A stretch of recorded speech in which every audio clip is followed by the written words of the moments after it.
Good evening everyone. I hope you all are doing well in your life. In today's video I am going to discuss about the carbonyls of cobalt. तो carbonyls cobalt के कौन कौन से carbonyls आपके syllabus में है, that is CO2 CO8 that is bridging carbonyls, और CO4 CO12 वो है हमारा पॉलीमेरिक कार्बोनिल्स। सबसे पहले ऑक्टा कार्बोनिल डाइकोबाल्ट को डिस्कस करते हैं। अगेन आप प्रेपरेशन रिएक्शंस लिखोगे। इसमें क्या है, सबसे पहली रिएक्शन आप डायरेक्ट कार्बोनाइलेशन इंक्लूड कर सकते हो। आपको एग्ज़ाम में कोई सी भी रिएक्शन दे, कोई सा भी मेटल कॉम्प्लेक्स दिया हुआ है कार्बोनिल का, तो आप डायरेक्ट कार्बोनाइलेशन की एक रिएक्शन तो कर ही सकते हो हर बार। सिमिलर ये वाली रिएक्शन भी बहुत रिपीट हुई है। आप सिर्फ यहाँ पर अपने जो मेटल आयोडाइड है उसको चेंज करोगे। जैसे आयरन के लिए यहाँ पर Fe आ जाएगा, कोबाल्ट के लिए आपके पास कोबाल्ट आयोडाइड आ गया। कार्बोनिल्स जो भी डिज़ायर्ड कंपाउंड प्रिपेयर करना चाहते हो उसके लिए रिस्पेक्टिव कार्बोनिल्स कितने चाहिए वो। उसके बाद कॉपर की रिडक्शन, ज़्यादातर हमारे पास स्टॉकियोमेट्री कॉपर की 4 ही है, क्योंकि कॉपर आयोडाइड फॉर्म करना है तो उस हिसाब से आपको पता चल जाएगा। तो ये रिएक्शंस दो आप यूज़ कर सकते हो अगर आपको माइंड में कोई सी भी रिएक्शन नहीं आ रही। Its properties: it is an orange solid soluble in organic solvents and it is insoluble in water. It is easily oxidized by air. आप जब कोबाल्ट के सेकेंड मतलब ब्रिजिंग वाले कार्बोनिल्स को हीट करते हो तो आपको टेट्रामेरिक कार्बोनिल्स मिलते हैं। It is composed bye halogens. तो हैलोजन के साथ ऑक्सीडेटिव क्लीवेज होगी, हमने पहले भी डिस्कस किया था। जब भी हैलोजन की इंट्रोड्यूस होती है तो इंट्रोडक्शन होती है तो मेटल मेटल बॉन्ड क्लीव होता है। It react with the hydrogen at 165 at 120 atmospheric pressure. तो अगर हाइड्रोजन की प्रेजेंस में you will get the metal carbonyl hydride. उसी तरह से आप आयरन के केस में भी ये प्रॉपर्टी एक्सप्लेन की थी हमने, हाइड्रोजन के साथ रिएक्शन किया था, ऑक्सीडेटिव क्लीवेज किया था। तो इस तरह से प्रॉपर्टीज़ भी ऑलमोस्ट सेम है, बस कलर वगैरह का होगा कि आपको कलर अगर याद रखने हो तो। नाइट्रोसिल के साथ आपने रिएक्शन किया, नाइट्रोसिल 3 इलेक्ट्रॉन डोनर है, तो उस हिसाब से आप उतने कार्बोनिल अपने लीव करके इसे सब्स्टिट्यूट कर सकते हो। नेक्स्ट हम इसके उस स्ट्रक्चर पर चलते हैं।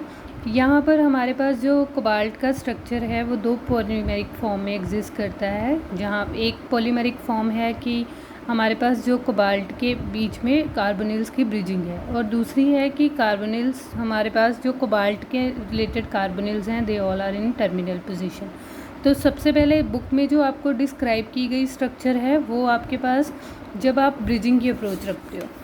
यहाँ पर आपके पास 2 स्ट्रक्चर्स पॉसिबल हैं। बुक में आपको जिसके लिए रिलेटेड दिया हुआ है एनर्जी लेवल डायग्राम, तो उसके रिलेटेड यहाँ पर सिर्फ आपको इस स्ट्रक्चर की एक्सप्लेनेशन है। मैं आपको दूसरी स्ट्रक्चर की भी एक्सप्लेनेशन दे दूँ। सबसे पहले हम डिस्कस करते हैं ब्रिजिंग वाली डायग्राम। तो उसे कैसे ड्रॉ करोगे। हमारे पास इलेक्ट्रॉनिक कन्फिग्रेशन क्या है, 3d7 4s2। तो हमने क्या बोला था कि अगर वैलेंस बॉन्ड मॉडल के अकॉर्डिंग चलेंगे तो हमारे पास सिर्फ सिग्मा बॉन्ड की इंट्रोडक्शन हो सकती है, पाई बॉन्ड की फॉर्मेशन हम वहाँ शो नहीं कर सकते। लेकिन with the help of excited state of cobalt हम क्या कर सकते हैं, यहाँ पर हमारे जो कार्बोनिल्स के बॉन्ड लेंथ हैं वहाँ पर चेंजेस आ सकते हैं, जहाँ पर IR स्पेक्ट्रा हमें सेम नहीं मिल रहा।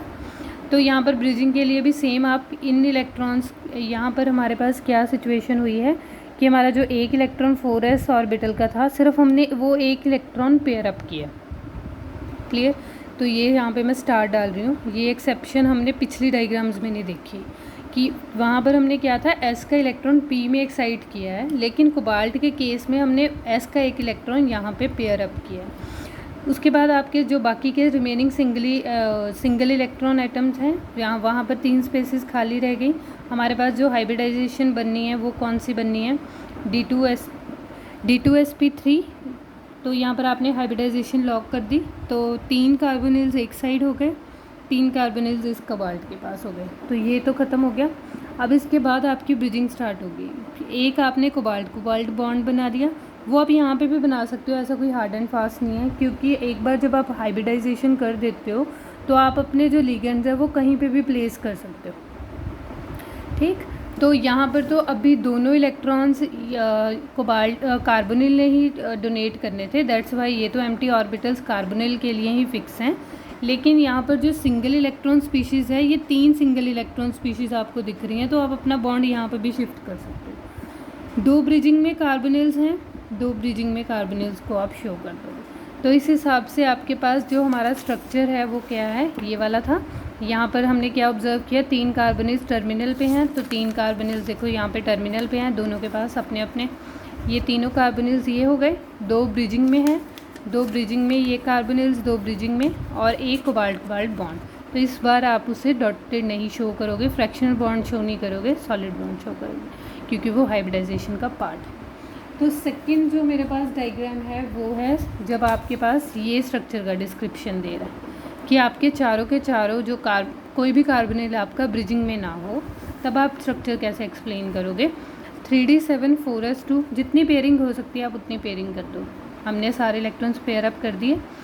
ऑर्बिटल्स कितने हमने, हाइब्रिडाइजेशन अगेन हमारी D2sp3 ही रहेगी, तो हमने हाइब्रिडाइजेशन क्लोज कर दी। अब ये चार ऑर्बिटल एम्प्टी थे, चारों में कार्बोनिल ने इलेक्ट्रॉन ट्रांसफ़र किए, और सिमिलर वे में दूसरे मेटल एटम में भी कार्बोनिल्स ने ही इलेक्ट्रॉन ट्रांसफ़र किए। एक एक जो सिंगल इलेक्ट्रॉन बचा था वो मेटल मेटल बॉन्ड बन गया। तो इस तरह से आप उसका सेकंड स्ट्रक्चर का डिस्क्रिप्शन दे सकते हो। क्लियर। तो नेक्स्ट हम इसे वर्ड टू वर्ड थोड़ा सा पढ़ लेते हैं, क्योंकि हमने यहाँ पर ही थोड़ी सी एक्सेप्शन देखी है कि एस का इलेक्ट्रॉन यहाँ पे आके हमने एक ही पेयर अप किया है। चाहते तो हम दूसरा भी पेयर अप कर सकते थे, जैसे हमने इस डायग्राम में किया, लेकिन तब हमें क्या आने मिलना था, ब्रिजिंग। यहाँ पर हमारे पास D2sp3 हाइब्रिडाइजेशन है। 3 D2sp3 hybrid orbitals are completely vacant and 3 D2sp3 are singly filled. Vacant orbitals except lone pair of electrons form terminal carbonyl molecules and form 3 carbonyl cobalt bonds. तो 3 में जहाँ पर वेकेंट था वहाँ पर दोनों इलेक्ट्रॉन्स हमारे कार्बोनिल ने ट्रांसफ़र किए, और that's why we call it as terminal carbonyls.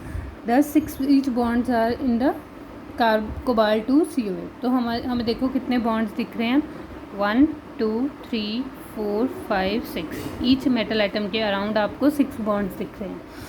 उसके बाद नेक्स्ट क्या है, now 1/2 fill D2sp3 orbitals of cobalt atom overlap with the second cobalt atom. वहाँ पर जो सिंगली एटम था वो एक मेटल एटम दूसरे मेटल एटम के सिंगल के साथ कंबाइन किया। 2 D2sp3 hybrid orbitals with appropriate orbitals carbon atom undergo 2 bridging carbonyl groups. तो वहाँ पर हमने क्या ऑब्जर्व किया कि जो मेटल के पास दोनों के पास सिंगल इलेक्ट्रॉन थे, वहाँ कार्बोनिल्स ने कैसे ब्रिजिंग की फॉर्मेशन की, एक इलेक्ट्रॉन इस कोबाल्ट को दे दिया, एक इलेक्ट्रॉन इस कोबाल्ट को दे दिया। The CO2 CO8 molecule exist in 2 isomeric forms, one is bridged. Bridge के लिए आप अलग से डायग्राम ड्रॉ करोगे। अगर एग्ज़ाम में ये आपको 8 मार्क्स में पूछा जाता है तो आप ट्राई करना कि आप दोनों के लिए जो डायग्राम्स हैं वो देना, उससे आपके जो मार्क्स हैं जल्दी स्कोर हो जाएंगे। उसके बाद आप इसकी डिस्क्रिप्शन दे सकते हो। डिस्क्रिप्शन की लैंग्वेज इतनी टफ नहीं है। Each of 2 cobalt atoms are linked to 3 terminal carbonyl groups, the other form of non-bridge structure in which both cobalt atoms are linked by sigma bond, and another each cobalt atom linked with the 4 carbonyl groups. तो इसने 1 by 1 हमारी bridging में situation बोल लिया कि कैसी situation है metal की, और टर्मिनल पोजीशन पे कैसी सिचुएशन है। तो आप ये जो मैंने डिस्क्रिप्शन आज सिर्फ रीड की है, ये इसका पर्पज़ ये है कि जब आपको कोई सा भी कार्बोनिल का कॉम्प्लेक्स पूछा जाता है तो आपने अपना डायग्राम एक्सप्लेन किया, उसमें क्या क्या पॉइंट्स आपने भी फोकस करने हैं, वो पॉइंट्स यहाँ से आपको आइडिया मिल गया। Clear. The IR studies of, जब भी आप IR स्ट्रेचिंग फ्रिक्वेंसीज़ की रेंज लिखोगे, अगर तो आपकी रोट लर्निंग बहुत ज़्यादा क्रैम अच्छे से कर लेते हो तो इट्स वेल एंड गुड, आपको एग्जाम्पल याद रहेंगी। लेकिन अगर if in case you are not able to memorize all the values, तो आप क्या किया करो कि IR स्पेक्ट्रा हमें क्या बोल रहा है कि स्ट्रेचिंग फ्रिक्वेंसी में फ़र्क है या ऐसे, मतलब अगर आप एग्जैक्ट डिस्क्रिप्शन नहीं दे सकते, somewhat close to that description, तो आप बिल्कुल ब्लैंक सा नहीं मेंशन कर सकते कि अगर आपको IR का बैंड याद नहीं आ रहा तो आप IR के बारे में डिस्कशन ही नहीं करोगे। इस केस में आप अपने मार्क्स लूज़ कर दोगे, राइट। तो अगर आपको वैल्यूज़ याद नहीं रहती तो ट्राई किया करो, आप बोल दिया करो कि सिंगल बॉन्ड लेंथ एलोंगेट होगा। जैसे अगर हम बात करें मेटल कार्बोनिल की बैक डोनेशन की, तो मेटल कार्बोनिल की बैक डोनेशन से मेटल कार्बन का बॉन्ड शॉर्टन होता है, तो आप शॉर्टन लिख दिया। अगर आपको कॉम्प्लेक्स के बारे में फिर भी पता है या वैल्यूज़ का एंगस्ट्रम पता है, इतना डिस्टेंस है, तो आप मेंशन कर दो, अदरवाइज़ वो कॉन्सेप्ट लीव मत किया करो। The IR spectral studies reveal that bridge structure has 2 types of carbonyl groups। तो IR स्पेक्ट्रा में भी हमें पता चला कि हमारे पास जो ब्रिज कार्बोनिल है, ज़्यादातर हमारे पास जो कोबाल्ट की स्ट्रक्चर है वो ब्रिज की फॉर्म में है, क्योंकि हमें क्या मिल रहे हैं, 2 बैंड्स मिलते हैं। ब्रिजिंग में हमें पता है ना, बैंड 1800 से नीचे वाला भी शो होता है और टर्मिनल पोजीशन वाला 2125 से लेके 1850 वाली रेंज वाले भी शो होते हैं। तो अगर आपके जो कोबाल्ट है वो आइसोमेरिक फॉर्म ब्रिजिंग वाले में एग्जिस्ट किया तो आपके पास 2 बैंड होंगे, अदरवाइज आपके पास सिंगल बैंड ही होगा। क्लियर? तो इस वे में आप बोल सकते हो, it is observe that both forms are exist in equilibrium. तो इक्विलिब्रियम में दोनों फॉर्म्स एग्जिस्ट करती हैं। While in solid state low temperature bridging structure dominate. तो एक बात और है, जब भी आपके पास क्लोज पैकिंग स्ट्रक्चर होती है, जैसे आप सॉलिड की तरफ मूव कर रहे हो, तो स्टेबिलिटी बहुत मैटर करती है।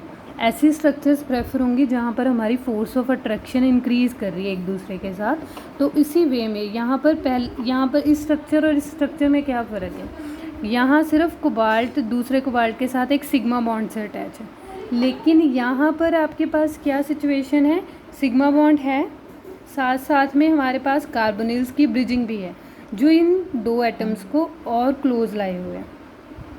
क्लियर? तो यहाँ पर क्या है, at low temperature bridging structure क्या कर जाएगी, डोमिनेट कर जाएगी। At high temperature non bridging structure dominate. तो आप ये बोल सकते हो। नेक्स्ट आपके पास डोडेका कार्बोनिल्स हैं। डोडेका कार्बोनिल्स में आप it may be prepared by heating this at 60 degree Celsius oxidizing cobalt carbonyl. इसमें आपको ज़्यादा डिटेल नहीं है, आपने सिर्फ इसका स्ट्रक्चर, सिर्फ इसकी बटरफ्लाई स्ट्रक्चर होती है जिसमें मेटल्स ऐसे चारों रेंज के होते हैं, जैसे P4 में होते हैं वैसे आप सिंपल इसे अरेंज कर दोगे। और हर एक कार्बोनिल के ईच कार्बोनिल्स मेटल के पास कितने हमारे पास टोटल कितने हैं, 12 कार्बोनिल्स हैं। तो यहाँ पर देखो कितने कार्बोनिल्स आपके पास टर्मिनल पोजीशन पे हैं, 1 2, ये टर्मिनल में सबके पास हैं। ठीक है, तो ये जो आपके पास 4th कार्बोनिल है, यहाँ पर 3 टर्मिनल कार्बोनिल्स हैं, तो उस हिसाब से इसके ब्रिजिंग में रिड्यूस हो जाएंगे। इसके ये वाला मेटल कार्बोनिल आपका ब्रिजिंग में नहीं जाएगा, बाकी के 3 में ब्रिजिंग शो हो रही है, एक यहाँ पे, एक यहाँ पे, एक यहाँ पे। क्लियर? तो इस हिसाब से हमने इसका स्ट्रक्चर ड्रॉ किया। उसके बाद है आपके पास निकल का कॉम्प्लेक्स। निकल में आप कैसे करोगे, निकल आप कैसे प्रिपेयर कर सकते हो, निकल बेसिकली टेट्रा कार्बोनिल फॉर्म में एग्जिस्ट करता है। तो निकल कार्बोनिल फिर से डायरेक्ट कार्बोनाइलेशन, एक सिंपल रिएक्शन हो गई। आप आयोडाइड लो, कॉपर लो और क्यूपरस की प्रेजेंस में आप अपना डिज़ायर्ड कंपाउंड प्रिपेयर कर सकते हो। It is colourless liquid freezing point this soluble in organic solvent, insoluble in water. निकल कार्बोनिल 4 अगर आप टेम्परेचर और प्रेशर की कंडीशन अप्लाई करते हो तो डिकम्पोजिशन रिएक्शन भी शो करता है। आप मेटल हलाइड बना सकते हो with the help of this. Next यहाँ पर एसिड के साथ रिएक्ट करा के आप सल्फेट बना सकते हो। तो हम फिर से स्ट्रक्चर पर बात करते हैं। स्ट्रक्चर में हमारे पास यहाँ से बेसिकली हमने जब इसका स्ट्रक्चर स्टडी किया था तो यहाँ पर फ्लॉज क्या थे, विसेपर में कोई प्रॉब्लम नहीं थी। विसेपर में हमने यहाँ पर निकल कार्बोनिल की sp3 हाइब्रिडाइजेशन थी, स्ट्रक्चर वुड बी टेट्राहेड्रल। फ़र्क कहाँ पड़ा कि जब हमने इसका IR स्पेक्ट्रा स्टडी किया निकल कार्बोनिल 4 का, then we will able to find out that कि हमारे पास जो निकल के 4 कार्बोनिल्स हैं वो सिंगल बॉन्डेड नहीं है, उनमें पार्शियल मल्टीपल बॉन्ड करेक्टर है। That means VBT is not able to explain the actual structure of nickel tetracarbonyls. तो पहले हम वैसे लिखेंगे जैसे हम स्ट्रक्चर लिख रहे हैं, बाद में हम in order to switch to another structure तो आप वहाँ पर एक्सप्लेन कर दोगे कि ये रीज़न है कि हमने IR स्पेक्ट्रा स्टडी किया तो इसका जो बॉन्ड लेंथ है वो डबल बॉन्ड और सिंगल बॉन्ड के बीच का आ रहा है। That means partial double bond character introduce हुआ है। तो ये this structure is not able to explain fully, तो हम दूसरी स्ट्रक्चर की तरफ स्विच करेंगे। तो आप उस जो पॉइंट से लेकर आप जब भी आप किसी भी चीज़ का फ्लॉज एक्सप्लेन करते हो तो उसे थोड़ा सा हाईलाइट कर दोगे तो एग्जामिनर को पता चल जाएगा, then you will be able to get the actual point of that. तो आपके पास रीजनिंग स्ट्रॉन्ग हो जाती है। इनऑर्गेनिक बेसिकली है ही रीजनिंग। अगर किसी बच्चे की रीजनिंग स्ट्रॉन्ग है दैट मीन्स उसके इनऑर्गेनिक के स्कोर हमेशा अच्छे होंगे। आपने फिर से 3D8 4s2 किया, VBT के अकॉर्डिंग मैक्सिमम पेयरिंग करोगे, 4 कार्बोनिल्स हैं वो दोनों इलेक्ट्रॉन डोनेट करेंगे तो sp3 हाइब्रिडाइजेशन होगा। तो सेकेंड स्ट्रक्चर हमें क्या बताएगी, सेकेंड स्ट्रक्चर ने हमें क्या बताया, आप उसे उन इलेक्ट्रॉन्स को क्या करो जो हमारी ओरिजिनल सिचुएशन है, एक एस का इलेक्ट्रॉन हमने पी में भी एक्साइट कर दिया। देखो सिर्फ कोबाल्ट में ऐसा था कि एस का एक इलेक्ट्रॉन हमने वहाँ पे पेयर अप किया था, बाकी किसी सिचुएशन में नहीं है, बाकी में हमने एक्साइट ही किए हैं। तो सेम आपने ये तो पेयर अप है ही, एस के जो इलेक्ट्रॉन है वो एक्साइट कर दिए। आपके पास 4 अनपेयर्ड इलेक्ट्रॉन्स हो गए। अभी आपने 2 कार्बोनिल्स आपके एम्प्टी रहेंगे बिल्कुल, तो दोनों में इलेक्ट्रॉन वो ट्रांसफ़र करेंगे 2 ऑर्बिटल्स में। एक सिंगली फिल्ड है तो वहाँ पर पाई बॉन्ड की फॉर्मेशन हो जाएगी। अभी क्या है, 2 कार्बोनिल्स क्या है, जैसे हम रेजोनेटिंग स्ट्रक्चर करते थे ना, यहाँ पर अगर मैं ये मेंशन कर दूँ कि मैंने ये मेंशन किया निकल कार्बोनिल, निकल कार्बोनिल, निकल कार्बोनिल, कार्बन, क्योंकि दोनों सेम हैं तो मैंने सपोज़ ये सिचुएशन दे दी, तो अभी मैं इसे असाइन करूँ 1 2 3 4, तो रेजोनेटिंग स्ट्रक्चर्स तो ये भी पॉसिबल हैं, 1 और 2 में डबल बॉन्ड आ जाए, 2 और 3 में डबल बॉन्ड आ जाए, 3 और 1 में डबल बॉन्ड आ जाए, राइट। तो इस हिसाब से हमारे पास रेजोनेटिंग स्ट्रक्चर बढ़ गई, और रेजोनेटिंग स्ट्रक्चर का जो नेट होता है वो क्या कहता है कि सबको बांट दो बराबर का। तो हमारी जो एक्चुअल स्ट्रक्चर है जो सारी प्रॉपर्टीज़ को एक्सप्लेन कर रही है वो ये वाली है, ये हमें एक्सप्लेन करेगी IR स्पेक्ट्रा को फुली, क्योंकि उसमें पाई बॉन्ड करेक्टर सब में बराबर का इंट्रोड्यूस हो गया।